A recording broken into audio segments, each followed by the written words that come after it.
irmãos e minhas irmãs. Prosseguindo os nossos exercícios espirituais nesta época do ano, hoje, nesta meditação, falamos sobre o pecado capital que recebe o nome de cólera, orgé, ira em grego. A cólera é uma paixão que também nos habita. Uma paixão que se transforma numa espécie de seiva venenosa que de quando em quando irrompe e vem para cima de nós. De todos os vícios capitais, a cólera, para quem não a domina, é o vício que se manifesta mais claramente, porque possui características psicossomáticas.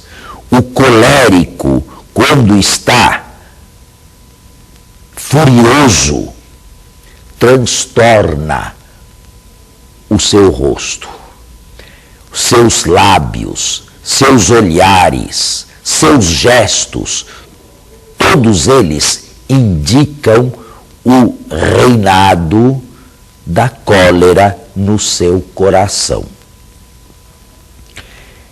Em primeiro lugar, é bom dizer que existe uma cólera positiva. Sem esta cólera positiva, o homem seria privado de um certo pathos que lhe é necessário. Existe uma cólera que pode perfeitamente ser aceita.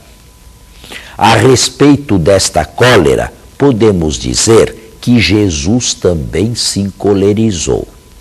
Jesus se encolerizou contra aqueles que não suportavam as suas palavras e as torciam para o lado negativo. Jesus se encolerizou diante das doenças, manifestações visíveis e contrárias à dignidade do ser humano. Jesus se encolerizou contra Satanás, o príncipe deste mundo. Jesus se encolerizou contra aqueles que faziam da casa de seu pai um covil de ladrões. Certa vez, diz-nos os sinóticos, fez um chicote e os expulsou do templo, derribando as mesas dos cambistas e vendedores de pombas. Tirai isto daqui, não façais da casa de meu pai um mercado. Existe, repito, uma cólera justa. Mas uma cólera justa deve provir de uma causa justa. Deve ser uma cólera motivada por reta intenção, por verdadeiro desejo de construção e não destruição. Deve ser dirigida contra toda forma de injustiça e de males e de perversidade que se cometem neste mundo. Finalmente, deve ter uma última característica, uma cólera proporcionada e que não nos retire a paz de espírito. Não é evidentemente desta justa cólera que queremos falar. Aliás, a este propósito, podemos até mesmo mencionar a cólera de Deus, sua ira contra toda impiedade, contra toda iniquidade, contra todo o mal, porque Deus não suporta a presença do mal, ainda que respeite a liberdade daqueles que com ele desejam fazer causa comum. A cólera que neste momento me vem à mente explicar aos retirantes é exatamente aquela seiva venenosa que toma conta de nós de vez em quando e que praticamente impede a nossa racionalidade. A cólera, neste caso, é uma paixão deformante. Ela consiste em não tolerar o outro, em não suportar as lentidões do outro. Ela consiste em não querer que o outro seja diverso de mim, não suportar que ele não comungue do meu ideário, querer reduzi-lo a um clone meu. A cólera, neste caso, é profundamente destruidora e é irmã gêmea do homicídio, porque quando se tem raiva de alguém, ao menos no interior, se elimina aquela pessoa. A primeira vez que a Escritura nos diz que a cólera ou a raiva entrou no mundo foi no fratricídio perpetrado por Caim, que não tolerava mais a presença do seu irmão Abel. E de lá para cá, Caim se multiplicou ao infinito. E existem muitas pessoas que não toleram a vida do outro, não toleram a atividade do outro, não toleram a presença do outro, não são pacientes com o outro, não toleram os defeitos do outro e, o que é mais grave, normalmente são levadas a criticar acerbamente no outro defeitos que não toleram em si próprios. O colérico está sempre de mal com uma série de pessoas e, por causa disto, o colérico está condenado a viver no isolamento, a viver sozinho, porque as pessoas, como que movidas por um certo instinto ou sexto sentido, fogem de pessoas coléricas ou pessoas que não se dominam. A cólera, como vício capital, consiste em querer destruir a imagem ou a figura do outro. Contra a cólera existe remédio? Sim. Claro, nenhum deles é mágico e todos eles supõem, em primeiro lugar, a consciência de que este pecado capital habita dentro de nós. Que fazer quando um sentimento de cólera ou raiva ou um sentimento de não suportação do outro nos toma conta do coração? Eu diria, em primeiro lugar, não agir sob o impulso do momento. Respire fundo. No momento de cólera, não é o momento de agirmos com serenidade e com distanciamento. Respirar fundo, suportar e tentar reprimir aquele instinto e deixar para um segundo momento a ação. Depois que passar aquele instinto raivoso e nos tornamos mais serenos, mais donos de nós mesmos, mais calmos, então sim, se for o caso, nós podemos iniciar um diálogo com o outro.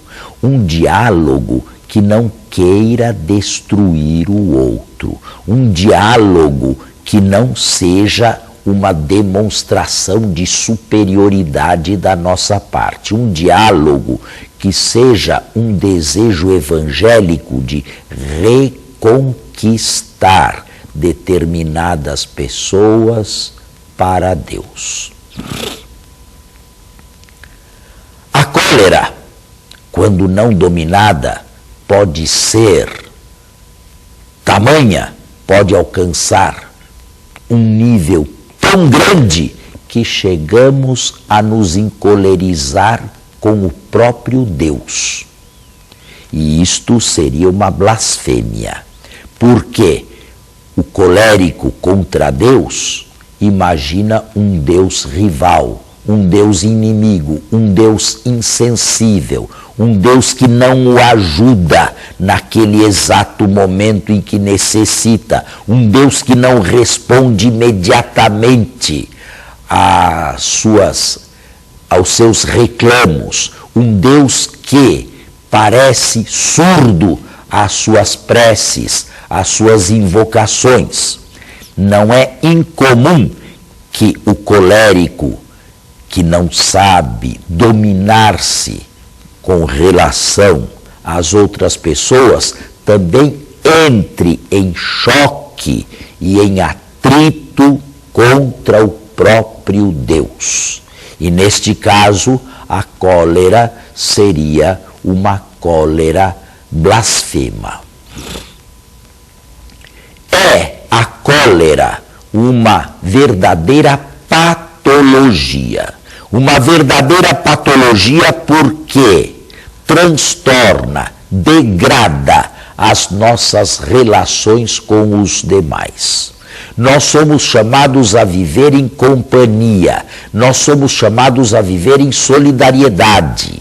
Não é fácil viver em comunhão, não é fácil viver com o outro, mas é preciso aprender, ainda que dolorosamente, reprimindo este sentimento quando aflora, que o outro não precisa necessariamente ser uma cópia minha, e seria monótono demais para mim que todos pensassem como eu, que ninguém pudesse me esclarecer ou me enriquecer com alguma ideia, com algum ponto de vista contrário, ou diferente, ou diverso de mim.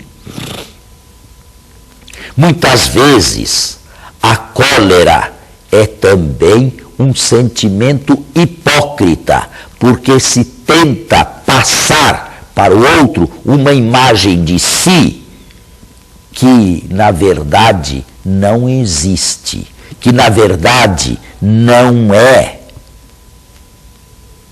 uma presença autêntica em nós. Muitas vezes se descarrega sobre os demais aquilo que não se suporta em si mesmo. E, para agravar a situação, com uma sensação de superioridade.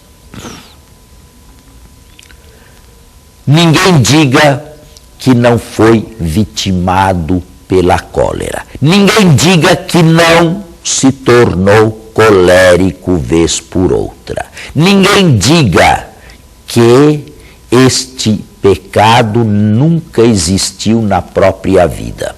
Quando ele não é dominado, acontece o que nos dizia o filósofo Sartre. Para o colérico, os demais são um inferno. As outras pessoas são um inferno. E se nós não quisermos viver num inferno com os outros e conosco mesmo, nós temos a obrigação de dominar este vício.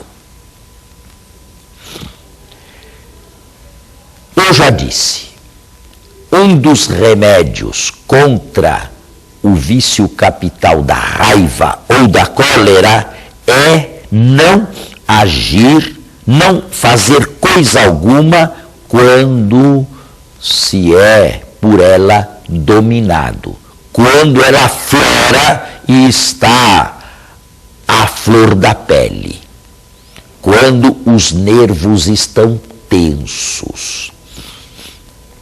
Um segundo modo de se reprimir a cólera é aceitar o silêncio e a solidão. Porque no silêncio e na solidão, note bem, não falo de isolamento, falo de solidão, nós podemos voltar a nós mesmos. Nós podemos tomar uma certa distância do fato ocorrido, da ação acontecida e podemos redimensioná-la. Mas é claro, supõe uma certa capacidade de deixar aquele ambiente para vê-lo de longe, contemplá-lo à distância, no silêncio e na solidão, e quem sabe ele toma uma nova forma, ele se reduz na sua dimensão. Existe, além da não ação no momento, além da busca do silêncio e do distanciamento para que a ação que provocou a cólera tome uma dimensão real e não seja agigantada, um outro remédio. Sabem que a música e o canto são uma terapia potente contra uma pessoa encolerizada? Ponha-se a ouvir uma música delicada, ponha-se a ouvir a uma música clássica, ponha-se a ouvir a um fundo musical sereno, que convide à paz, que unifique novamente os nossos sentimentos. Mas estes 3 momentos não são tudo. Eles devem ser acompanhados de um outro. A oração incessante a Deus. Jesus pediu que nós rezássemos pelos nossos inimigos. Jesus pediu que nós fizéssemos o bem àqueles que nos fazem o mal. E exatamente no momento em que nos fazem o mal, ainda que não tenhamos nenhuma possibilidade ou nenhuma previsão de que estas pessoas se modifiquem com relação a nós, ainda que saibamos que nós somos antipáticos a eles, ainda que saibamos que continuaremos a ser antipáticos a eles, nós podemos e devemos rezar para que estas pessoas se encontrem com Deus. Qualquer que seja o meu adversário, ele é um irmão pelo qual Cristo derramou o seu sangue na morte dolorosa da cruz. E se eu não tenho possibilidade de viver em paz, harmonia e até fraternidade com ele neste mundo, quem sabe no mundo futuro seremos os melhores amigos. É preciso que entre também, juntamente com a oração, a esperança do mundo futuro, onde não haverá mais cólera, onde não haverá mais motivo de cólera, porque terá desaparecido para sempre toda e qualquer animosidade entre os eleitos da glória e os filhos de Deus. termino esta meditação. Cada um pode, neste momento, fazer perpassar aos próprios olhos os momentos em que entrou em cólera. E, quem sabe, surpreendentemente, agora que estamos a um distanciamento considerável do que então aconteceu, poderá convencer-se de que aquela atitude, de que aquela reação não foi a melhor, não construiu ou não permitiu que o outro se construísse. Foi simplesmente um vomitar sobre o outro toda a minha raivosidade e todos os meus instintos maus com relação a ele. Neste momento em que nos queremos purificar deste vício capital, a cólera, a raiva, cada um de nós fará uma oração espontânea a Deus, pedindo por estas pessoas. É a ordem dada por Jesus no Sermão da Montanha, e seremos iguais a Deus, seremos semelhantes a Deus, porque começaremos a ver os nossos irmãos com olhares diferentes, com o olhar de Deus. O contrário da cólera é a paciência, é a macrotimia, isto é, a generosidade do coração, a grandeza do coração. Deus teria muitos motivos para se encolerizar conosco, mas prefere usar de misericórdia com cada um de nós. Assim façamos também com aqueles que se opuseram ou se opõem a nós.